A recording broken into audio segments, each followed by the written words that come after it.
Olá pessoal, essa é a videoaula de número 2.3, referente ao nosso capítulo do curso de Eletrônica Analógica sobre amplificadores operacionais. Na videoaula de hoje, iremos ver mais algumas configurações de circuitos com amplificadores operacionais, como aplicações lineares e algumas aplicações avançadas.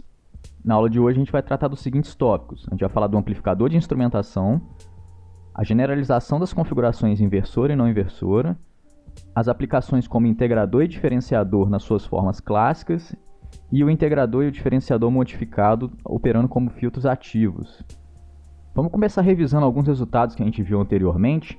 Então a gente viu a técnica de análise de circuitos com amplificador operacional, que basicamente envolve duas premissas. A primeira premissa é assumir que no operacional ideal não entram as correntes I2 e I1 dentro do operacional, devido à impedância de entrada infinita do operacional ideal. Então a gente tem I1 igual a zero e I2 igual a zero. Isso facilita a nossa vida porque elimina algumas malhas. E a gente também assume o curto-circuito virtual, que o operacional operando em malha fechada e com ganho infinito, que é o caso do operacional ideal, ele força com que V2 seja igual a V1, que as portas assumam o mesmo nível de tensão. E isso elimina a tensão de pelo menos um dos nós da nossa solução. E a partir daí, dessas técnicas de análise, que a gente derivou os ganhos de diversas aplicações. Aqui, por exemplo, a configuração não inversora, foi a primeira que a gente avaliou. A configuração não inversora é caracterizada então por uma rede de realimentação, que é um divisor de tensão, formado então por dois resistores, conectando a tensão de saída à porta inversora. Então, parcela da tensão de saída é realimentada para a porta inversora, e a entrada do circuito é referente à porta não inversora do amplificador operacional. Então, ele tem uma impedância de entrada infinita e ele tem um ganho que a gente calculou como sendo 1 mais R2 sobre R1, ou seja, um ganho sempre maior do que 1 e positivo. Já a configuração inversora é a configuração dual. A gente viu que a característica dela é um R2 conectando a saída à porta inversora, fazendo a realimentação, e uma resistência de entrada R1, na qual é conectada a nossa tensão de entrada VI. A porta não inversora, nesse caso, é aterrada. E aí a gente viu que para a configuração inversora, a gente tem um ganho menos R2 sobre R1, ou seja, um ganho negativo. Ele tem uma inversão no sinal de tensão, uma inversão na fase do sinal. E a gente viu que uma das características que é a impedância de entrada que é finita, no caso é igual a R1. E por fim a gente viu o amplificador de diferenças ou amplificador diferencial, que é uma implementação combinando as duas aplicações, se a gente for ver. O amplificador de diferenças, então, ele pega duas tensões, VA e VB, e vai amplificar a diferença das duas. Então ele pega essa diferença das duas tensões, VA menos VB, e multiplica ela por um ganho. No caso, o ganho diferencial aqui que a gente definiu como GD, R2 sobre R1. E a tensão diferencial de entrada é VD igual a VA menos VB, a diferença das duas entradas. Um dos problemas do amplificador diferencial que a gente viu é que a tensão diferencial de entrada VD, ela está vendo, devido ao curto-circuito virtual, uma resistência 2R1 de entrada. E como o ganho é R2 sobre R1, se a gente quiser um ganho grande, geralmente a gente tem que fazer um R1 pequeno. E isso impacta negativamente, por exemplo, numa aplicação de instrumentação, já que o amplificador vai ter uma impedância de entrada baixa. Então, uma solução que foi encontrada para essa aplicação é uma modificação que produz um amplificador diferencial, no entanto, com impedância de entrada infinita, que a gente chama do amplificador de instrumentação.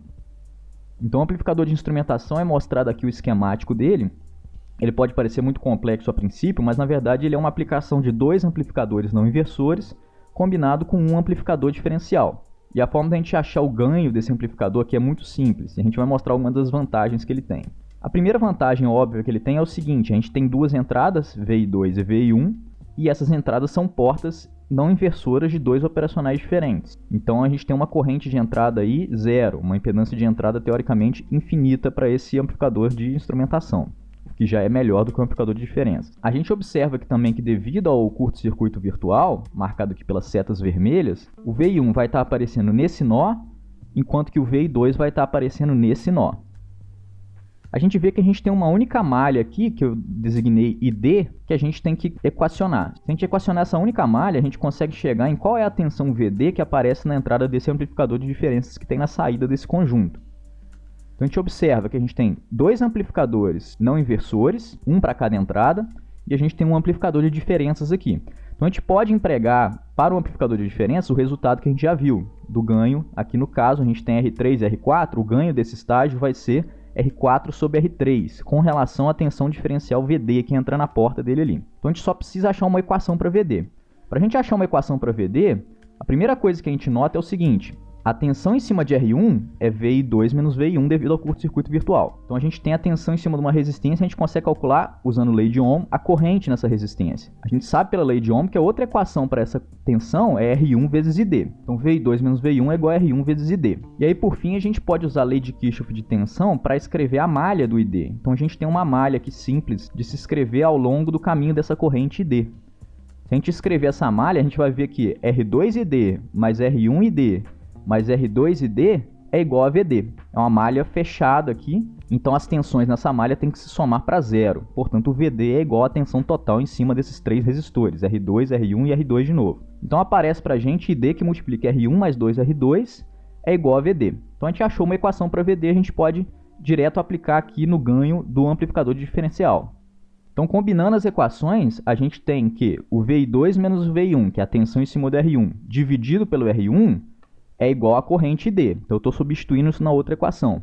Então, essa corrente ID vezes R1 mais 2R2 é igual à tensão VD que eu estou procurando. E agora eu posso usar o resultado do amplificador de diferenças que a gente já provou antes, que é R4 sobre R3 nesse caso. É o ganho sobre a tensão VD. E a gente já achou a tensão VD. Então, combinando isso tudo, a gente chega que a tensão de saída é VI2 menos VI1, que multiplica o ganho do estágio diferencial, R4 sobre R3, que multiplica o ganho dos estágios de entrada, que aqui vai dar 1 mais 2R2 sobre R1, que é um resultado devido ao fato de a gente ter dois amplificadores não inversores ali, apesar de eles estarem ligeiramente diferentes aqui com relação ao R1. O R1 é meio que um resistor comum aos dois. E aí a gente pode tirar dessa equação, então, o ganho. O ganho aqui, no caso, em relação à entrada diferencial, VI2 menos VI1.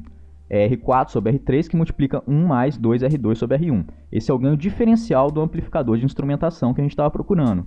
E ele ainda tem a vantagem, então, de ter uma impedância de entrada infinita. Então eu desenhei aqui, só de uma forma mais simplificada, sem as malhas, para não ficar tão poluído, o amplificador de instrumentação. A gente tem duas entradas, VI2 e VI1, que aqui eu estou considerando como tensões independentes, mas a gente pode considerar, então, que a gente tem um diferencial de tensão dessas duas entradas, que é VI2 menos VI1.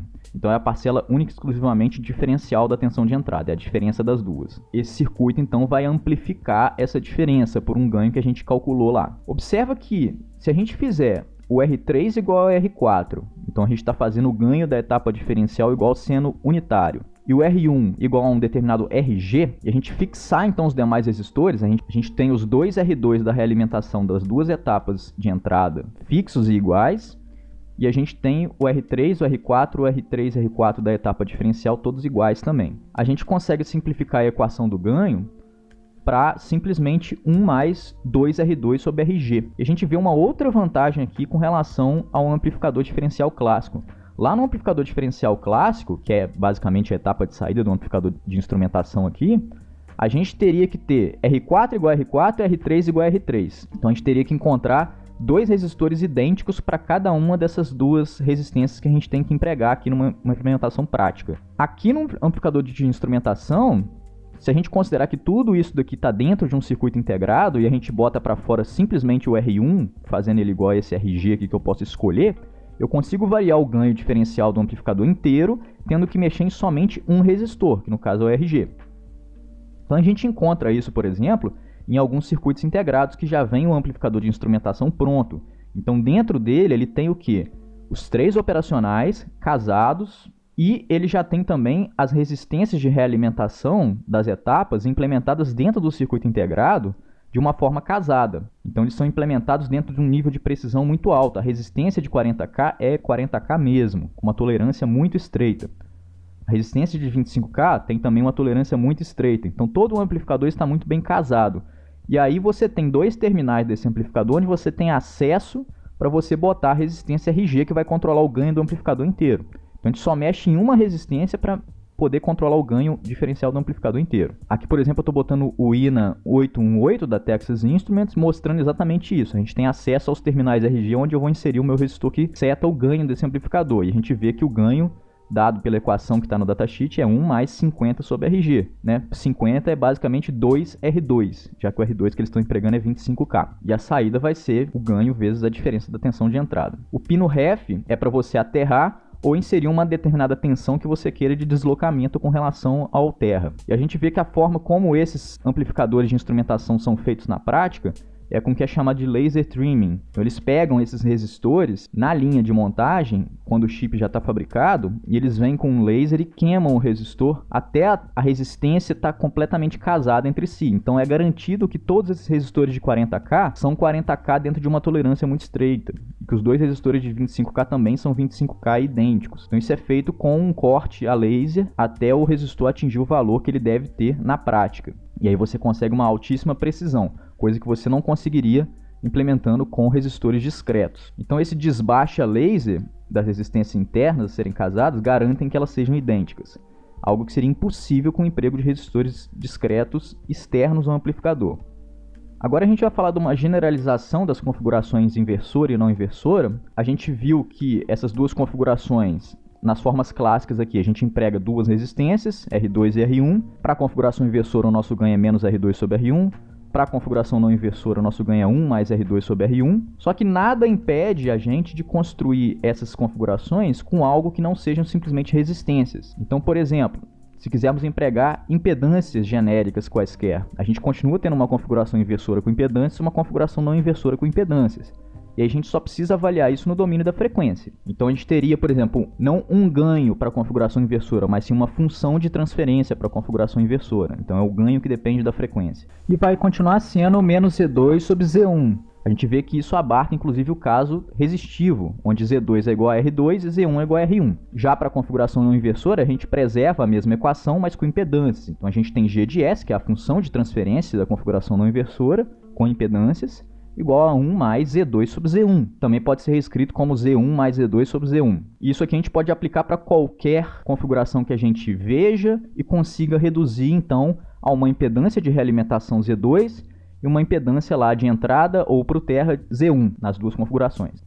A gente vai ver essa aplicação, por exemplo, do integrador e no diferenciador. Então vamos começar falando do integrador. Então o integrador é um circuito analógico que realiza a operação matemática da integração. Ele é usado, por exemplo, em computadores analógicos e em controladores analógicos. Então vamos primeiro fazer a derivação de como que é a saída aqui no domínio do tempo, e depois a gente pode mostrar que no domínio da frequência, usando o resultado anterior, a gente tem o mesmo resultado. Então eu escrevi aqui a corrente de entrada II, que ela passa pelo resistor R1 e sobe para o capacitor C. Então a gente tem um capacitor na linha de realimentação aqui. Eu sei que a corrente no capacitor e a tensão no capacitor estão relacionados por essa equação. Então a corrente II no capacitor é igual a C dVc dt. Só que pelo curto-circuito virtual, onde a tensão na porta inversora é zero, a gente tem que outra equação para essa corrente, que é VI sobre R. Então, eu estou eliminando o II aqui já do equacionamento. Eu também vejo que eu tenho outra equação para o VC. Como a porta inversora está aterrada virtualmente, o VO é igual a menos VC. Então, eu posso simplesmente escrever VC igual a menos VO e substituir isso na primeira equação. Se eu substituir isso na primeira equação, eu encontro que VI é igual a menos RC, que multiplica dVO dt, então passando o R para o outro lado. Daí eu quero inverter essa equação para achar o VO em função do VI. Então é só eu integrar dos dois lados e eu encontro que VO é igual a menos 1 sobre RC integral de VI dt. Então eu tenho um circuito que, dado uma entrada VI, produz na saída algo proporcional à integral dessa entrada.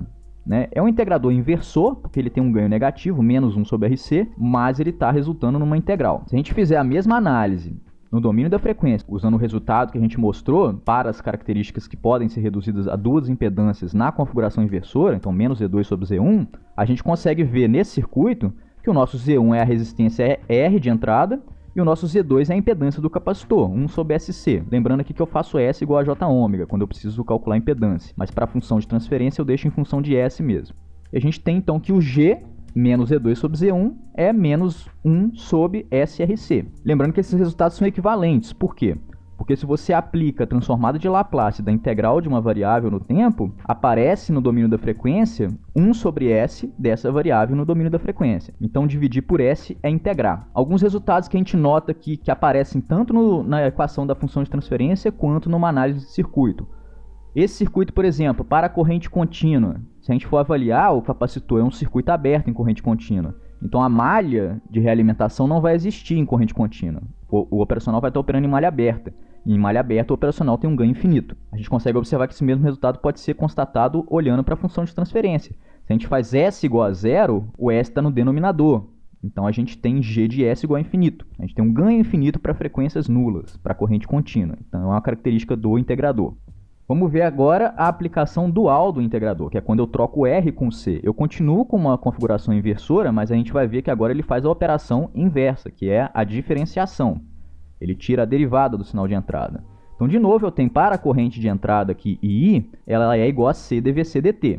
Só que nesse caso, a gente consegue ver que o VI é igual ao VC, devido ao curto-circuito virtual ali, então a tensão na porta inversora é zero. E a gente consegue escrever também que a tensão no resistor R, que é R e I, ela é igual a menos VO, devido também à tensão na porta inversora ser zero. Então a gente tem VC igual a VI e R e I igual a menos VO. Se a gente combina essas duas equações na primeira, a gente encontra que VO é igual a menos RC dVI dt. Eu tenho uma saída que é proporcional à derivada da tensão de entrada. E, de novo, é um ganho inversor. Então, eu tenho um menos RC aqui. Então, ele vai derivar e inverter. Assim como o integrador vai integrar e inverter. De novo, se a gente faz a avaliação no domínio da frequência, usando o resultado do amplificador inversor com impedâncias, no domínio da frequência, a gente tem o Z1 igual a 1 sobre SC, impedância do capacitor, e o Z2 igual a R. Então, a gente tem G de S, que é a função de transferência do diferenciador, igual a menos SRC. E, de novo, é um resultado que a gente poderia ter provado por Laplace, quem já viu Laplace, que a derivada de uma função x de t é S vezes x dela no domínio da frequência. Então, multiplicar por S no domínio da frequência é a operação de diferenciação. Uma coisa que a gente nota para o diferenciador é que o ganho dele cresce com a frequência. Então, a gente tem SRC.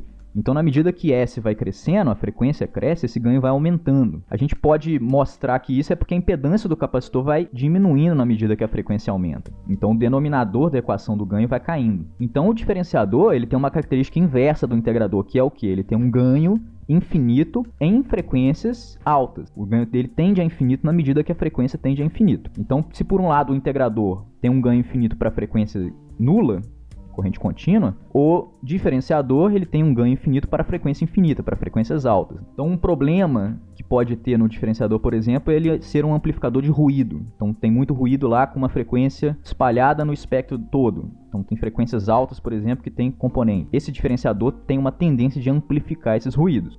E aí é onde a gente propõe algumas modificações para melhorar tanto o integrador quanto o diferenciador. O que a gente vê é uma proposta de você botar uma resistência R2 em paralelo com a capacitância de realimentação do integrador e uma resistência R1 em série com a capacitância do diferenciador. Dessa forma, a gente consegue limitar o ganho em corrente contínua do integrador e limitar o ganho em altas frequências do diferenciador.